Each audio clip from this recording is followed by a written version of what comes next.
ازيكم عاملين ايه؟ يا رب تكونوا بخير دايما يا رب. النهارده هنعمل مع بعض كيكه شوكولاته وهحكي لكم حاجه صغيره كده. يلا بينا. لازم اضرب كويس علشان السكر يدوب. خلاص كده السكر بتاعي داب. هنزل بقى بالزيت سرسوب صغير.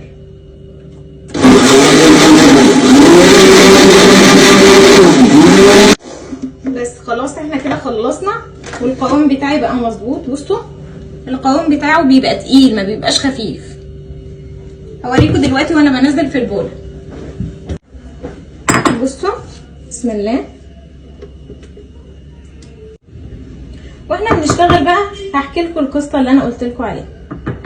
كان في مره واحد كبير في السن، يعني اب ابنه كبير، يعني ابنه حاجه و20 سنه.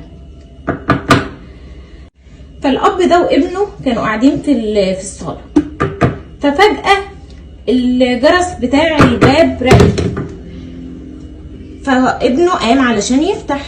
فلما ابنه فتح لقى واحد غريب ما يعرفهوش. الواحد ده بقى عمل ايه؟ الواحد ده قام داخل من غير ما يستأذن ومن غير ما حد يقول له ادخل اصلا، ودخل. فبعدين اول لما لقى باباه او قام واقف قال له ايه بقى؟ قال له انت هتفضل لحد امتى ما تسدش الديون اللي عليك؟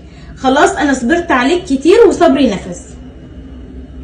فبعدين ابنه طبعا كان مستغرب جدا، ديون ايه اللي على باباه؟ هو ما يعرفش ان في ديون على باباه اصلا. فقال له انت الديون اللي انت بتتكلم عليها دي كام يعني؟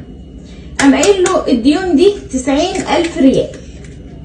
قام قايل له 90,000 ريال، خلاص ماشي انا هديلك الفلوس بتاعتك. فدخل الاوضه لقى ما معهوش غير 27,000 ريال، وال27,000 ريال دولت كان عاينهم علشان يتجوز بيهم.